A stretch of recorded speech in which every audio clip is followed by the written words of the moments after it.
Halo, apa kabar semua? Selamat datang di channel Om Burhan. Om harap yang nonton di channel ini masih pada sehat dan waras ya. Sebuah kepercayaan adalah hal sederhana namun sakral, karena jika sudah dirusak, maka segalanya akan ikut hancur. Sama seperti sebuah kesetiaan dalam menjalin sebuah hubungan, di mana kalau pasangan kita selingkuh, kemungkinan besar sudah tidak kita ampuni. Tapi bagaimana jika hal ini terjadi di lingkungan kerajaan?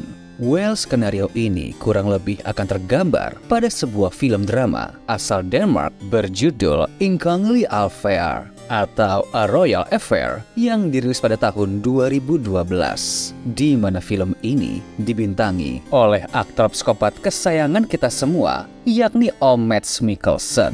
Singkatnya, film ini berkisah tentang seorang putri yang menikahi pangeran dengan gangguan jiwa. Pernikahan mereka tidak berjalan lancar karena kondisi tersebut, hingga suatu hari datang seorang dokter yang mampu menaklukkan penyakit dan juga hati sang putri. Kenapa bisa begitu? Ya udah, Om coba ceritain ya. Tapi sebelum itu, jangan lupa untuk subscribe dan tonton video ini sampai habis.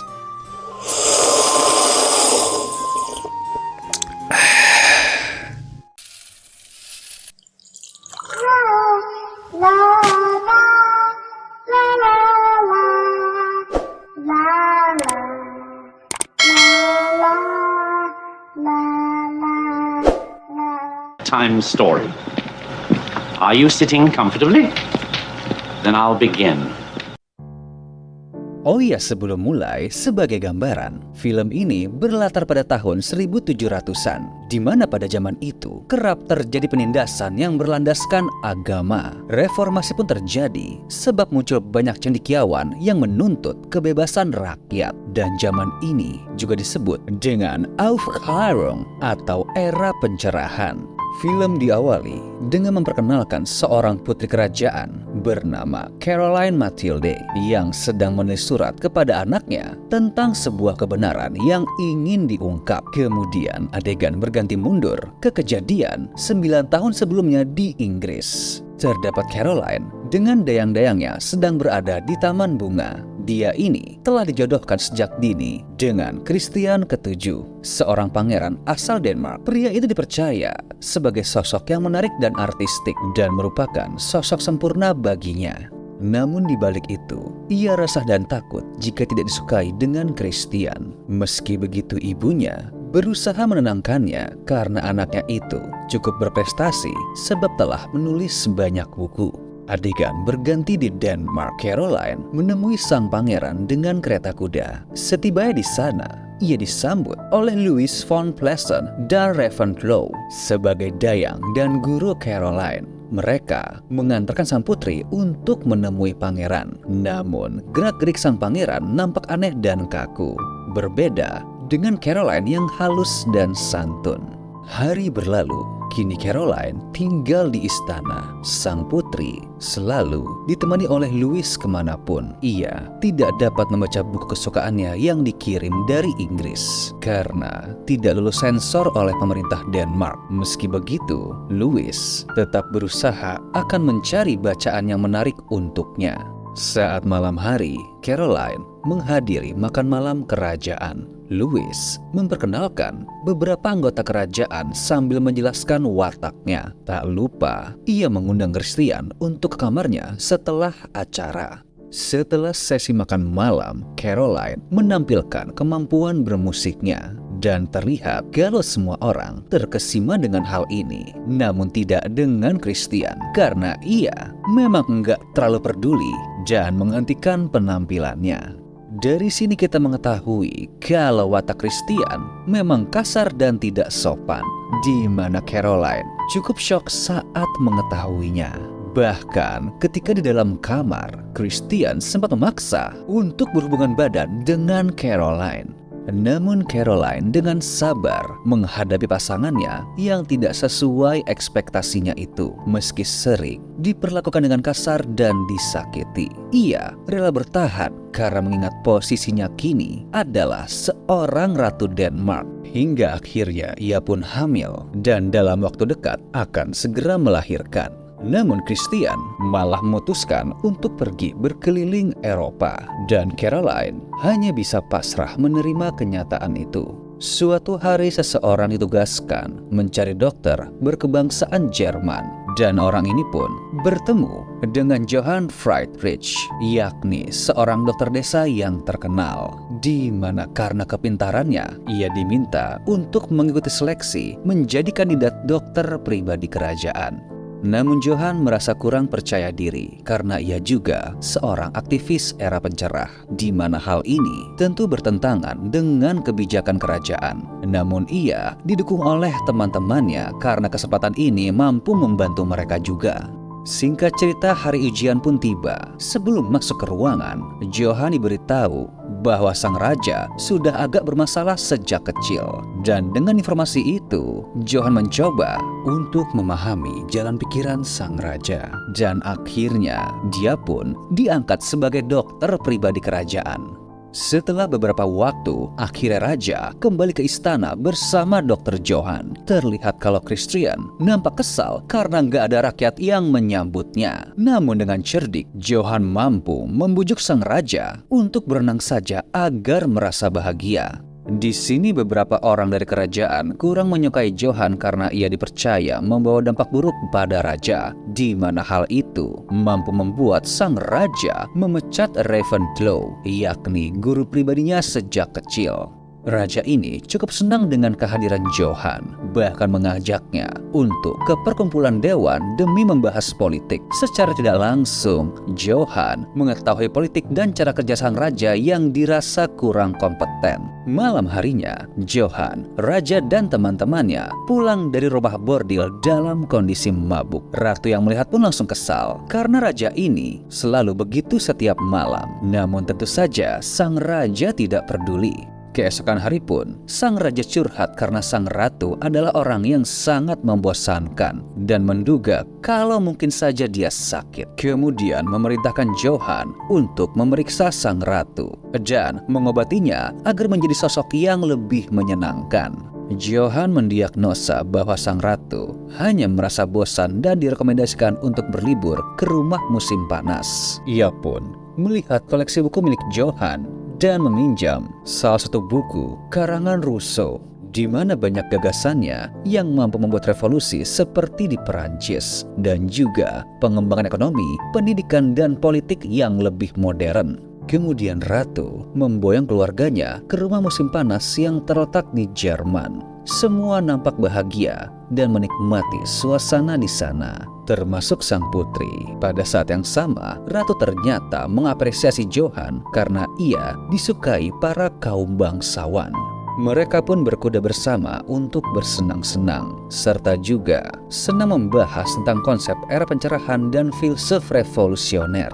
Keesokan harinya, Johann pulang lebih awal ke Denmark karena pandemi wabah cacar.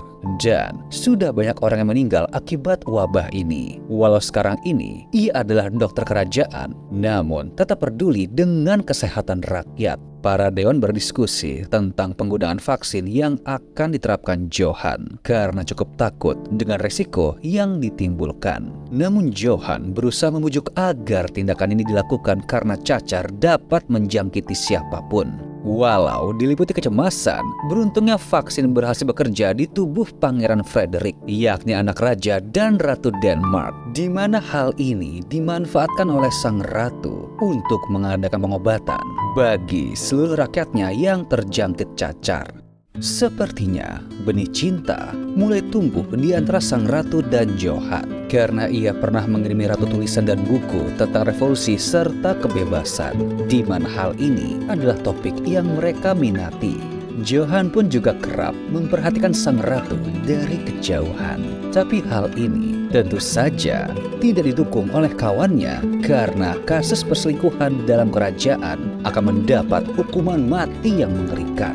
Lalu saat di taman, tiba-tiba sang ratu menghampirinya karena ia juga menyelinap pergi dari acara yang ia hadiri. Mereka pun berdiskusi tentang konsep kebebasan bagi bangsanya, yakni daripada berpura-pura, sebaiknya memang berani untuk melakukan perubahan. Lalu Johan merekomendasikan sang raja agar lebih berani bersuara untuk mengutarakan opininya, agar stigma gila yang melekat pada dirinya hilang dan ia menjadi lebih terpandang, yakni dengan menyalurkan bakat aktingnya ketika berpendapat. Suatu hari, kerajaan mengadakan pesta topeng. Walau dalam keramaian, Johan tetap dapat menemukan sang ratu, kemudian mengajaknya berdansa. Lalu karena sangat dekat dan saling menyukai, disinilah awal dari perselingkuhan dimulai. Bahkan setelah acara usai, Johan dan sang ratu memutuskan untuk bertemu di sebuah ruangan rahasia dan melakukan hubungan badan. Walau ratu tahu bahwa hal ini adalah hal yang salah, namun inilah sebuah momen bahagia yang sudah lama tidak dia rasakan. Perselingkuhan mereka juga membawa perubahan di Denmark karena berkat Johan, sang raja dapat memberi gagasan yang mampu mensejahterakan rakyatnya.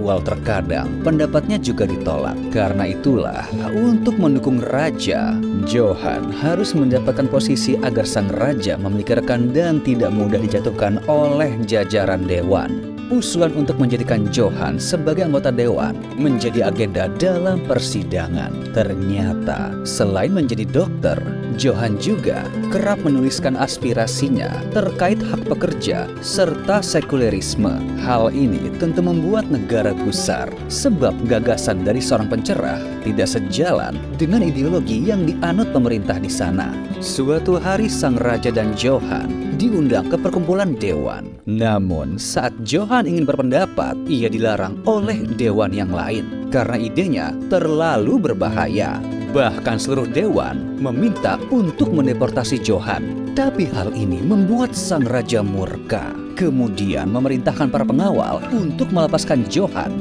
dan akhirnya memecat kepala dewan. Kemudian merombak kabinet yang ia rancang sendiri. Dan kini mereka pun siap menyongsong sebuah perubahan untuk negara Denmark. Berita tentang pembubaran Dewan Negara merebak di antara masyarakat. Kemudian pihak kerajaan juga menyebarkan paham baru yang dikemukakan oleh Johan, di mana paham itu diyakini mampu untuk mensejahterakan rakyat sehingga Denmark tumbuh dan dikagumi di seluruh Eropa. Kemajuan Denmark terdengar hingga kuping Voltaire, yakni seorang penulis sekaligus filsuf asal Prancis. Voltaire sudah sedari dulu gencar untuk menyebarkan gagasan tentang pencerahan, di mana pencapaian epik ini juga membuat ratu senang.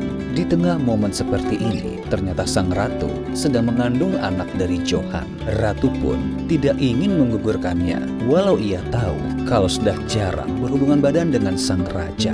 Demi menjaga perselingkuhannya, Johan merekomendasikan sang raja untuk tidur dengan sang ratu karena sudah setahun sang raja tidak menggagahinya.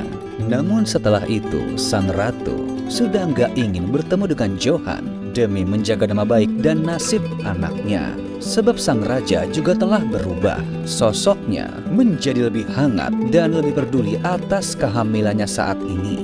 Lalu keesokan hari, sang raja dan Johan berdiskusi tentang anggaran yang cukup membludak. Di tengah diskusi ini, sang raja mengeluarkan opini yang membuat Johan terganggu, sehingga dia memberikan dekret untuk membebas tugaskan sang raja dalam urusan menandatangani undang-undang. Dan sialnya, sang raja pun mengiyakan. Kemudian sang ratu nampak berjalan-jalan dengan Johan. Tentu ini dapat menimbulkan berita buruk di kerajaan, sehingga ibu sang raja memerintahkan para dayang untuk menutup rahasia ini. Namun sialnya, ada seorang dayang yang berkata jujur dan menceritakan kesaksiannya. Hari-hari pun berlalu, akhirnya sang ratu melahirkan anak keduanya yang merupakan seorang perempuan. Pada saat yang sama, ekonomi kerajaan juga sedang goyah karena nggak pernah memungut pajak. Dan di sela-sela diskusi, mereka berhenti untuk melihat bayi sang ratu. Di sisi lain, rumor tentang perselingkuhan akhirnya sampai ke telinga raja dan rakyat, di mana Christian langsung mengamuk dan menghancurkan rumah warga. Ia pun juga bertanya tentang kebenaran itu, namun disangkal oleh Johan. Dan beruntung, raja yang bodoh ini pun mempercayainya. Ternyata, dampak dari Undang-Undang Kebebasan Berekspresi menjadi bumerang bagi mereka karena berita sensitif pun jadi bebas beredar. Alhasil, pihak pemerintah pun kembali membuat penertiban dengan memulihkan peraturan yang lama. Rakyat pun jadi membenci Sang Ratu dan Johan. Bahkan mereka membuat lelucon atas perselingkuhan mereka di muka umum. Hingga pada saat makan malam, sang raja yang sudah murka pun mengumumkan bahwa anak kedua dari sang ratu yang baru saja dia lahirkan adalah anaknya Johan.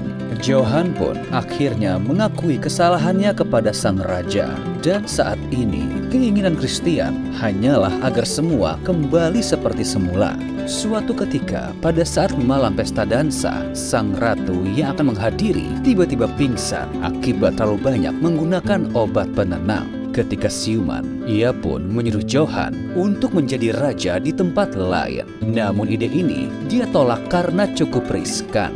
Sementara itu para provokator terus-menerus menyebarkan berita miring untuk memperparah suasana. Kini para rakyat pun melakukan demo besar-besaran yang menuntut kematian untuk Johan.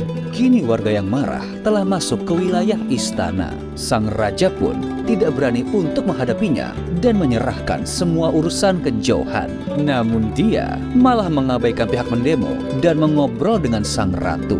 Sang raja yang sedang berada di kamar dikejutkan dengan kehadiran pengawalnya dan menfitnah Johan, sang ratu, serta Brand bahwa mereka ingin membunuh sang raja. Sialnya, sang raja yang polos ini pun mempercayai tuduhan itu dan diintimidasi untuk menandatangani surat penangkapan mereka.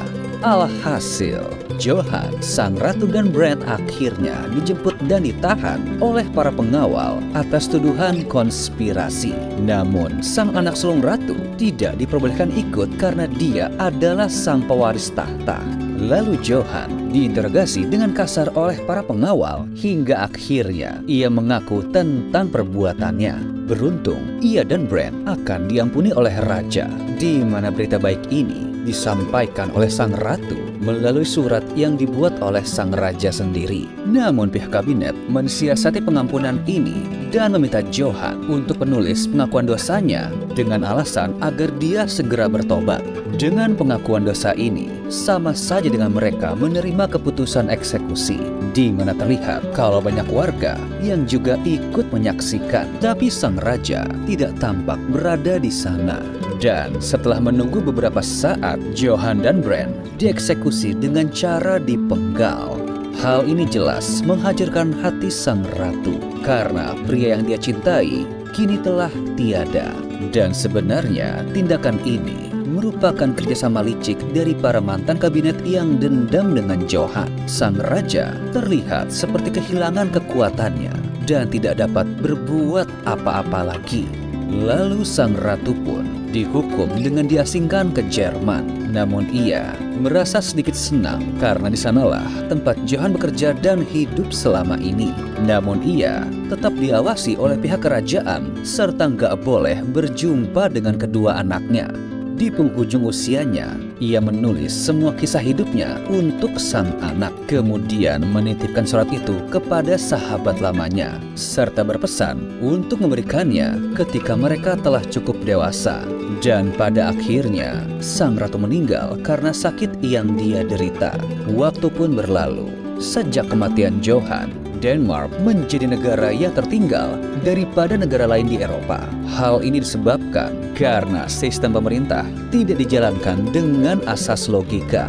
Anak sang ratu pun kini telah beranjak dewasa. Kemudian sang sahabat juga mengirim surat yang diamanatkan oleh sang ratu, di mana pada usia ke-16 tahun, Frederick yang merupakan anak ratu dan raja menjadi pemimpin Denmark, lalu mengusir para pengkhianat dari kerajaan. Kemudian mengembalikan undang-undang yang dulu telah dibentuk oleh Johan. Lalu film pun selesai.